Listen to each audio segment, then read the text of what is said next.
You need to be careful of how much you listen to your brain, because what you think about and what you focus on all day is who you become.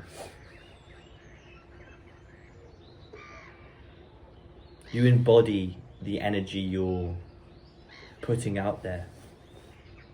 And it's very difficult because I'm of the belief that we are not our thoughts, we can't control them, they kind of just mostly come up out of nowhere, but also we are if we focus on them, if we let them control us.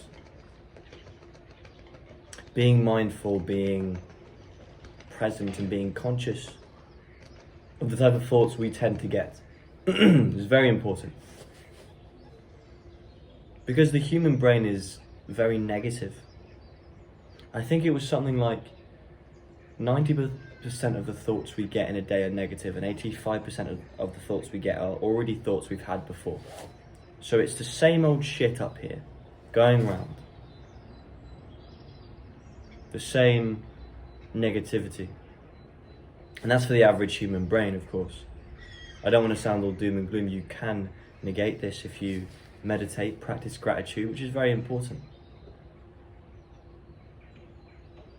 But beyond that, to learn about your brain, to really sit with it, to stop trying to drown it out with pointless entertainment,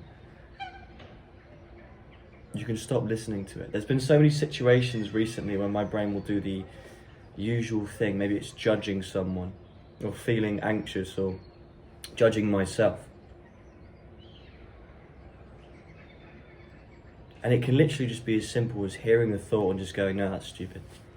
Hearing the thought, feeling the feeling that comes with it, but choosing not to believe it, because that's where it goes wrong. Because, bro, it's very likely that you go through life on autopilot. You get a thought, you get a feeling, and then you act. There's no in between, there's no middleman, it's just thought, feeling, do. You rely on your impulses, on everything you think, and you think that's your reality. That's dangerous, brother. Like I've said, without training, the brain is mostly negative. Mostly negative towards other people, towards yourself, towards life in general.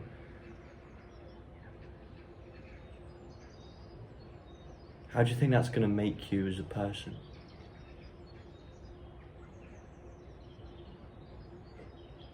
Because to be judgmental to everyone, to yourself, is going to shape you as that kind of a person.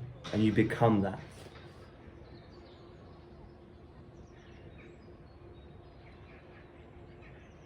And you need to be careful, bro.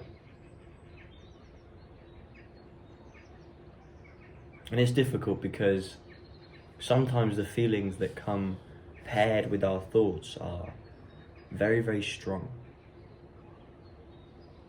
But it's always a choice on how we react to them, how we decide to act, what we believe in because of it. Having that little bit of self-awareness and consciousness will go a long way. And it may not seem like a big deal, but it will make you a better person to yourself and to other people. Understanding that you can separate yourself from your thoughts. And that separation will give you more control over your life and who you want to be.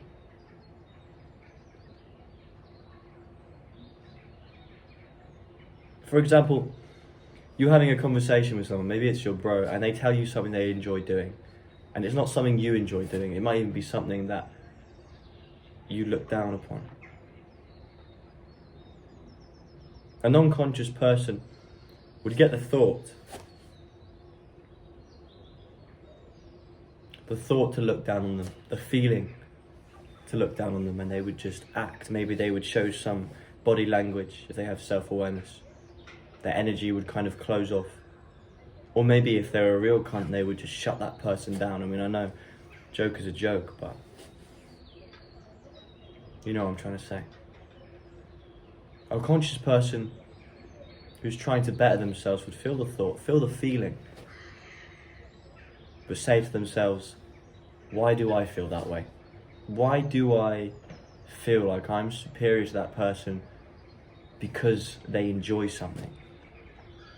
And then that person would listen, would try to understand why their bro likes this thing, would try and validate it, because if it makes them happy and if they're passionate about it, then that's a good thing. And you might still not like that thing towards the end, but you've learned something about that person and you've just put some positivity into the world, and you've trained your brain to be less of a judgmental piece of shit.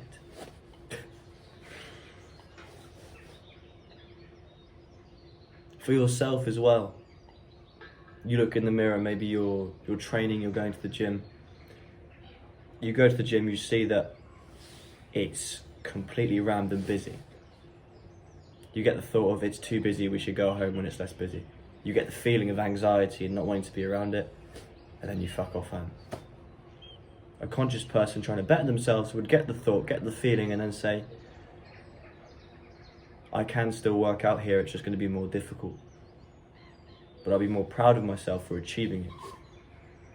And then push through it. Do you understand, bro? If you let your thoughts and feelings control you, if you become them, it can really cut you in these situations that don't seem important in the moment, but really, really have an impact on training your brain, because training your brain is a daily thing, little bits at a time. And if you're not conscious and aware of it, you can be training your brain in the wrong direction, towards just being shit. Stay conscious, stay vigilant, say less, do more.